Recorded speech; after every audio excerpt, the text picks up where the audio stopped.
नमस्कार मैत्रिणींनो, एक उन्हाळ्याचं खूप छान ईश्वराकडून किंवा निसर्गाकडून आपल्याला मिळालेलं सुंदर असं गिफ्ट म्हणजे टरबूज. चला तर मग आज माहिती पाहूया या टरबुजाबद्दल. नमस्कार, मी डॉक्टर मंगल सुरेश ताठे आपल्या सर्वांचे आमच्या पिसादेवी डॉक्टर ताठे या यूट्यूब चॅनलमध्ये सहर्ष स्वागत करत आहे. उन्हाळा म्हटलं की आपल्याला उन्हाळा आवडायला लागतो तो त्यातील खाद्यपदार्थांमुळेच. आंबा असू देत, आईस्क्रीम असू देत, टरबूज असू देत किंवा अंगूर असू देत. मग जेव्हा या आहाराबद्दल विशेष माहिती घेताना बऱ्याच पेशंटचे किंवा बऱ्याच जणींचे प्रश्न येत होते टरबूज, अंगूर, आईस्क्रीम या विशेष गोष्टींबद्दल. आईस्क्रीमबद्दल बोलणं झालं होतं आपलं, मग म्हटलं आज टरबूज निवडूया.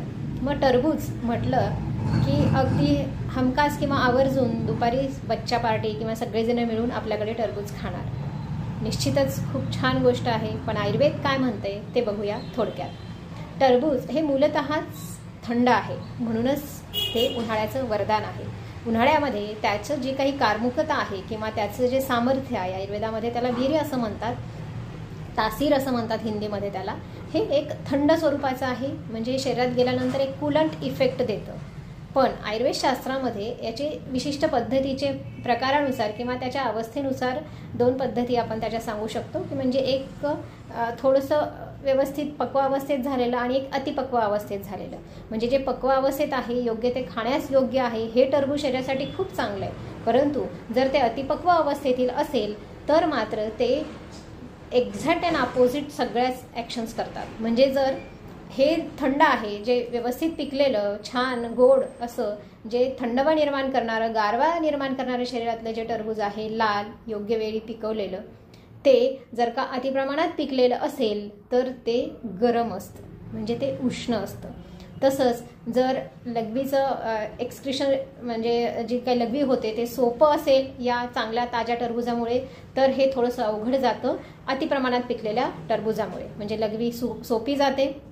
शरीराबाहेर टॉक्झिन्स घाण काढण्यासाठी किंवा विषद्रव्य बाहेर काढण्यासाठी हे ताजं टरबूज उपयुक्त ठरतं. परंतु ते जर अतिप्रमाणात पिकलेलं असेल तर ते लघवीला थोडंसं मोकळं जायला अडथळा निर्माण करतं. त्याच पद्धतीने जर हे साधं किंवा जे आपलं योग्य पद्धतीनं पिकवलेलं किंवा ताजं जे टरबूज असेल ते सूज निर्माण करणार नाही, पण लघवीच्या कार्यात अडथळा निर्माण झाल्यामुळे जे अतिप्रमाणात पिकलेलं टरबूज असेल ते शरीरावर सूज देखील निर्माण करेल. या पद्धतीचं आयुर्वेदशास्त्रामध्ये वर्णन खूप सखोल केलेलं आहे. की तुम्ही बघा, साधं टरबूज घ्या, पण टरबुजाचा एकही अवयव हा वाया जात नाही. म्हणजे काही काही ठिकाणी तर जो पांढरा भाग असतो टरबुजाचा त्याची भाजी देखील करतात आणि ती खूप टेस्टी होते आणि छान होते. त्याचा जो पांढरा पल्प आहे तो स्किनसाठी सुद्धा खूप छान आहे. एक विशिष्ट प्रकारचा ग्लो येतो त्याने स्किनमध्ये.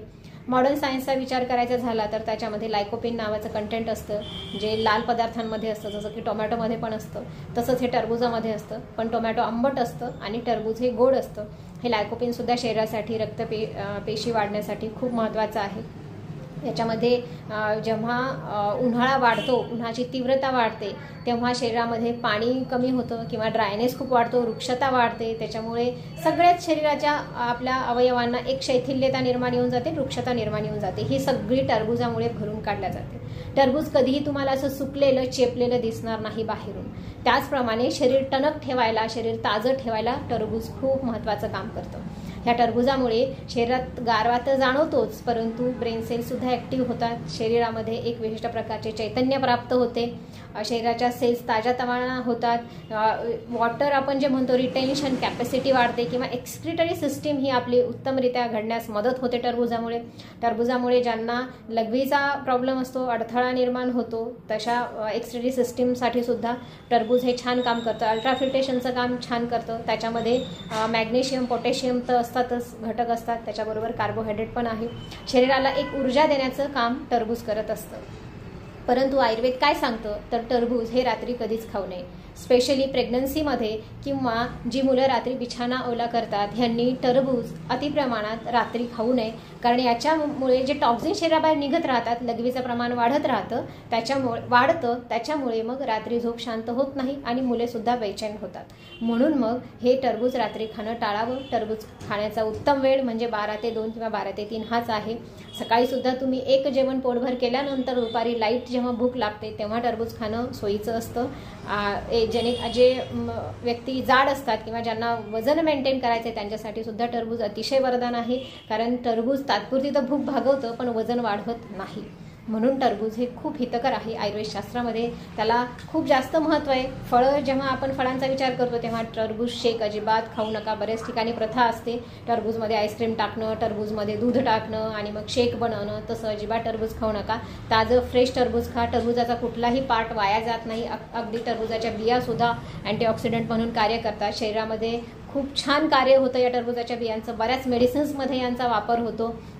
ह्या ज्या बिया असतात ह्या बियांच्या ज्या आतला पांढरा पल्प असतो किंवा पांढरा जो भाग असतो तो इन्फर्टिलिटीसाठी सुद्धा खूप छान आहे. PCOD ज्यांना असतो अशा महिलांसाठी सुद्धा ह्या बिया फोडून खाणं खूप जास्त चांगलं आहे. आणि जो प्रत्येक टरबूजाचा भाग आहे, लाल असू देत व्हाईट असू देत, हे दोन्ही भाग टरबूजाचे चांगलेच असतात. त्याच्या आवडीचा प्रश्न असतो. बऱ्याच जणांना तर आवर्जून पांढरा भाग आवडतो, काही जणांना गोड असल्यामुळे लाल भाग आवडतो. परंतु अतिप्रमाणात काहीही खाणे हे हिताचे ठरत नाही. अतिप्रमाणात टरबूज खाणे योग्य नाही. प्रत्येकाच्या बॉडीच्या कॅपॅसिटीनुसार 100 ते 200 ग्राम बस एवढे टरबूज आपण खाऊ शकतो. टरबूजामध्ये जवळपास 92% वॉटर असतं आणि यामुळे जेवढं जास्तीत जास्त आपल्याला पाणी पिता येत नाही, त्यामुळे टरबूजाच्या मार्फत ही आपली तहान जी असते ती भागवल्या जाते.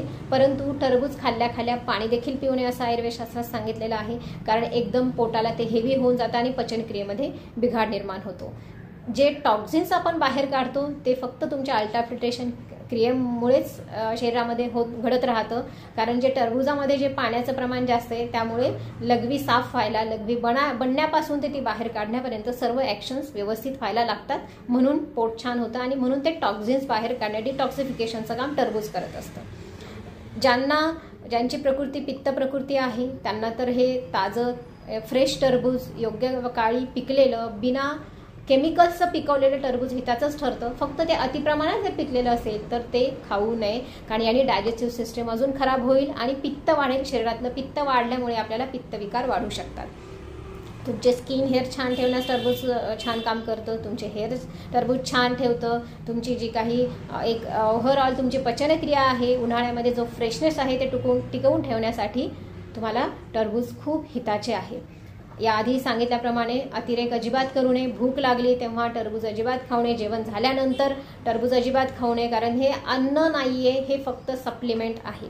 याच्यामध्ये अनेक मायक्रोन्यूट्रियंट्स आहेत जे शरीरासाठी हितकर आहेत. परंतु अन्नाला आपण टरबुजावर रिप्लेस करू शकत नाही. अन्न ते अन्नच असतं. म्हणजे फ्रूट्स जे आपण उन्हाळ्यामध्ये घेतो ते एक टेकू म्हणून काम करतात किंवा एक तात्पुरतं आपल्याला रिफ्रेशमेंटसाठी काम करतात. त्याच्यामुळे अतिप्रमाणात तर कुठलीच ही फळं घेऊ नये. म्हणजे अगदी आंबा असू देत, अंगूर असू देत किंवा टरबूज जे कॉमनली उन्हाळ्यामध्ये येणारे हे फळं आहेत हे अतिप्रमाणात घेऊ नये, कारण याचा शरीरावर वाईट आणि एक्झॅक्टली अपोजिट त्याची रिॲक्शन होते. म्हणजे जर तुम्ही अतिप्रमाणात घेतलं तर खूप जास्त मोशन्स होतात, पोट अगदी गडागडायला येतं आणि अतिप्रमाणात मग शरीराचं पाणी बाहेर गेल्यामुळे येणारा थकवा हा वेगळा. अशा पद्धतीने योग्य असे टरबूज योग्य अशा वेळी सेवन केले तर ते तुमच्यासाठी हिताचेच ठरणार आहे. तुम्हाला रिफ्रेशमेंट आणण्यासाठी किंवा तुमचं शरीर ताजंतवानं ठेवण्यासाठी हे टरबूज तुम्हाला वरदान ठरू शकतं.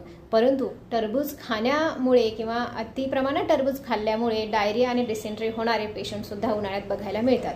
त्यामुळे टरबूज खा, पण जरा विचार करून, जरा योग्य वेळी खा. भुकेला रिप्लेस करू नका, कारण उन्हाळ्यामध्ये ऑलरेडीच भूक कमी झालेली असते. म्हणून मग आपल्याला काहीतरी थंड खायचं असतं म्हणून आपण टरबुजाचा आधार घेतो आणि हे जेवण रिप्लेस करतो. पण असं अजिबात करू नका. त्याने तुम्हाला विकनेस येईल, थकवा येईल. जसं जमेल तसं थोडं थोडं का होईना तुम्ही या पद्धतीचा जेवढं जमेल तुम्हाला आयुर्वेदात सांगितलेल्या जीवनशैलीचा फॉलो करा. म्हणजे तुम्ही कमीत कमी आजारी पडाल, कमीत कमी डॉक्टरांकडे जाण्याची गरज पडेल आणि संपूर्ण पृथ्वी ही निरोगी राहील. माहिती आवडल्यास लाईक आणि शेअर करायला विसरू नका. तसेच आमचे पिसादेवी डॉक्टर ताठे हे यूट्यूब चॅनल नक्की सबस्क्राईब करा. धन्यवाद.